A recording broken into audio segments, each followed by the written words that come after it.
انشاءاللہ ایک دن آپ خود کہو گے یا اللہ یہی تھا جو میں نے ہمیشہ آپ سے مانگا تھا۔ ابھی تو وہ دن بھی آنا ہے انشاءاللہ جب تم اپنی ہر دعا قبول ہوتے دیکھو گے۔ آخر روز بھیگ رہی ہیں لیکن قبول نہیں ہو رہی۔ کیا لگتا ہے تمہارے یہ آنسو بے بس ہیں؟ ارے یہ آنسو تو نعمت ہیں جو اللہ کو بہت زیادہ پسند ہیں۔ وہ جلد ہی تمہیں ان کا بدلہ عطا فرمائے گا، تمہاری دعائیں قبول کر کے سکون سے نوازے گا۔ جو تم دعاؤں میں مانگ رہے ہو وہ ابھی تک نہیں ملا، ہو سکتا ہے اللہ تمہیں دینے کے لیے اسباب پیدا کر رہا ہے۔ جلد ساری دعائیں حقیقت بن جائیں گی انشاءاللہ۔ ہماری قسمت میں کچھ چیزیں ایسی لکھی ہوتی ہیں جو دعا کرنے سے ملتی ہیں اور بدل جاتی ہیں۔ کبھی بھی دعا کی طاقت کو کم نہ سمجھو اور یقین کے ساتھ دعا کرنا جاری رکھو، ان قریب وہ مل جائے گا جو تم چاہتے ہو انشاءاللہ۔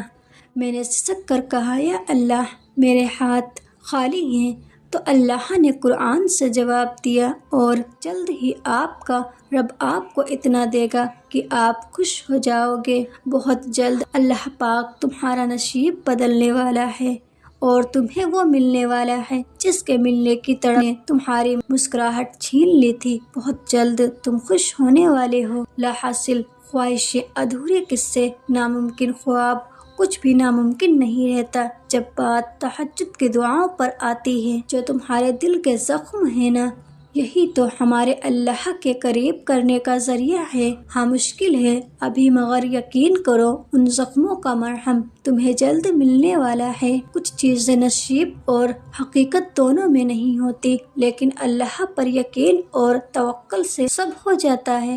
وہ فرماتا ہے تم صبر کی انتہا کر دو، میں معجزوں کی انتہا کر دوں گا۔ جو لوگ اللہ کے در کے لیے پیدا کیے جاتے ہیں اللہ انہیں چن لیتا ہے، کبھی رلا کر، کبھی آزما کر، کبھی تکلیف دے کر۔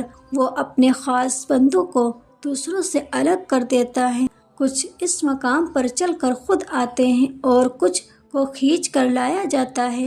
اللہ کی محبت پر کبھی شک مت کرو، اگر وہ تمہیں آزما رہا ہے تو دراصل وہ تمہیں اس چیز کے لیے تیار کر رہا ہے جو تم دعاؤں میں مانگتے ہو۔ دعا کی قبولیت آواز کی بلندی نہیں بلکہ دل کی تڑپ کا تقاضا کرتی ہے، کیونکہ دعا صرف الفاظ کا مجموعہ نہیں ہے، روح کی طلب اور کیفیت کا نام ہے۔ اللہ سے مانگتے رہا کریں، کیونکہ ممکن اور ناممکن تو صرف انسان کی سوچ میں ہے، اللہ کے لیے کچھ بھی ناممکن نہیں۔ اللہ کبھی کبھار آزمائش کے لیے تمہاری پسندیدہ چیزوں کو تمہاری نگاہ سے دور کر دیتا ہے، مگر تمہارے نصیب سے کبھی دور نہیں کرتا، اور وہ تم نے سنا نہیں نصیب کا لکھا مل کر ہی رہتا ہے۔